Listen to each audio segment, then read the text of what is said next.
अस्सलाम वालेकुम। मैं डॉक्टर सारा सफदर के फोरम से बात कर रही हूँ। आज हम डिस्कस करेंगे कि इट्स 2024 और अगर अब भी कोई मेल्स ऐसे हैं जिनका स्पर्म एनालिसिस में स्पर्म काउंट 0 आता है तो क्या उनका कोई इलाज मुमकिन है।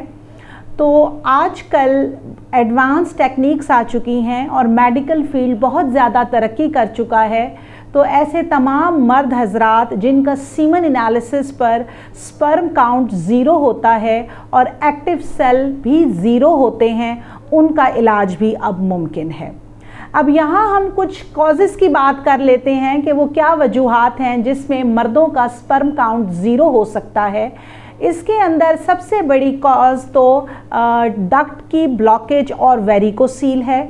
जिस तरह से औरतों में आपने सुना है जी ट्यूब्स की पेटेंसी का टेस्ट किया जाता है, उनकी ट्यूबें चेक की जाती हैं, इसी तरह से मर्दों में भी डक्ट की ब्लॉकेज हो सकती है, वेरिकोसील हो सकती है जिसमें नसें फूल जाती हैं और वो डक्ट्स को ब्लॉक कर देती हैं, जिसकी वजह से स्पर्म की प्रोडक्शन तो हो रही होती है लेकिन वो आगे से रिलीज़ नहीं हो रहे होते। और जब हम सीमन एनालिसिस का टेस्ट करते हैं तो ऐसे मेल्स के अंदर स्पर्म काउंट 0 आता है।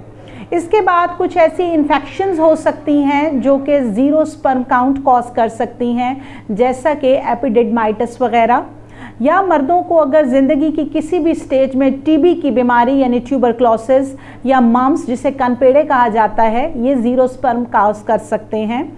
इसके साथ साथ कुछ कॉन्जेनाइटल डिजीज़ हैं जैसा कि कॉलमैन सिंड्रोम है, सिस्टिक फिब्रोसिस है।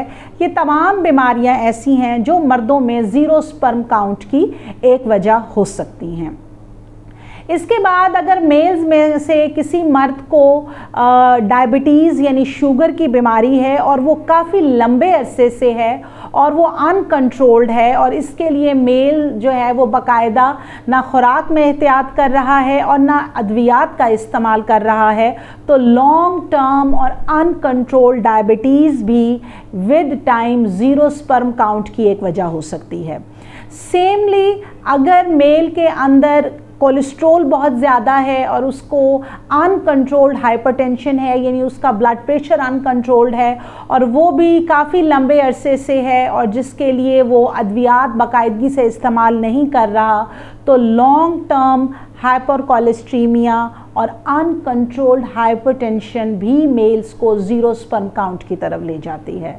इसमें से चाहे जो भी वजह हो, ये तशख़ीस हो सकती है, तो इसके लिए सबसे पहले तो मर्दों को डॉक्टर से रब्ता करना चाहिए ताकि उनकी तशख़ीस हो और पता चले कि 0 स्पर्म काउंट के पीछे क्या वजह है।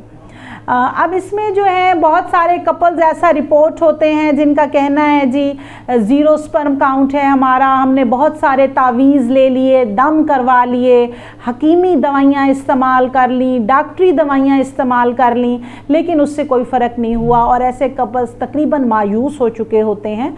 तो मायूसी गुनाह है। आप ये चीज़ समझ लें कि अब सन 2024 में ऐसे मर्द हजरात का इलाज बिल्कुल मौजूद है। इसकी तशख़ीस की जाती है, कुछ टेस्ट किए जाते हैं जिसके बाद इनका ट्रीटमेंट किया जाता है। यहाँ मैं आपसे एक केस डिस्कस करती हूँ कि ऐसा ही एक कपल मेरे पास रिपोर्ट हुआ जिसमें जब हमने मेल का सीमन एनालिसिस करवाया तो उसका 0 स्पर्म काउंट था। इस मेल को हमने टीचिंग हॉस्पिटल रेफ़र किया, जहाँ इसके जब मुकम्मल टेस्ट हुए तो तशख़ीस हुआ कि इसके स्पर्म काउंट पीछे से तो बिल्कुल नॉर्मल बन रहे हैं, लेकिन वो स्पर्म डक्ट ब्लॉकेज और वेरिकोसील की वजह से आगे रिलीज़ नहीं हो रहे। तो जब इस मेल का जो है वो इस ब्लॉकेज को रिमूव किया गया और वेरिकोसील को एक माइनर से प्रोसीजर के थ्रू ट्रीट किया गया, तो उसके बाद जब सीमन एनालिसिस रिपीट किया गया तो उस मेल का स्पर्म काउंट और जो है वो मोर्टेलिटी एक्टिव सेल की वो बिल्कुल नॉर्मल थी। वो कपल वहाँ से अपना ट्रीटमेंट करा के वापस आए। फिर हमने उस कपल को जो है मर्द औरत दोनों को एग और स्पर्म को इन्हांस करने की मेडिकेशन दी और उनको कंसीविंग डेज समझाए। तो वो कपल जो है उस खातून ने, उस मर्द की बीवी ने कंसीव किया और अब उनके यहाँ एक बेटा भी मौजूद है। तो ऐसे कपल्स को मैं बताना चाहती हूँ जिनका स्पर्म काउंट 0 है कि वो बिल्कुल भी मायूस और नाउम्मीद ना हो। इसी तरह से कुछ मेल्स ऐसे हैं जिनका स्पर्म काउंट बहुत कम होता है, तो उनका भी इलाज मौजूद है वाया IUI, IVF, ICSI और टेस्ट ट्यूब बेबी के ज़रिए वो भी अब बाप बन सकते हैं। तो ऐसे तमाम मर्द हजरात जिनमें स्पर्म काउंट 0 है वो बिल्कुल परेशान ना हो, वो डॉक्टर से रब्ता करें, अपने टेस्ट करवाएं और पहले तो वजह की तशख़ीस होना ज़रूरी है और फिर उसका इलाज करवाएं। अगर आप मुझसे कोई सवाल पूछना चाहते हैं तो कमेंट सेक्शन में पूछ सकते हैं और ऑनलाइन कंसल्टेशन के लिए मेरा नंबर स्क्रीन पे शो हो रहा है। Thank you so much.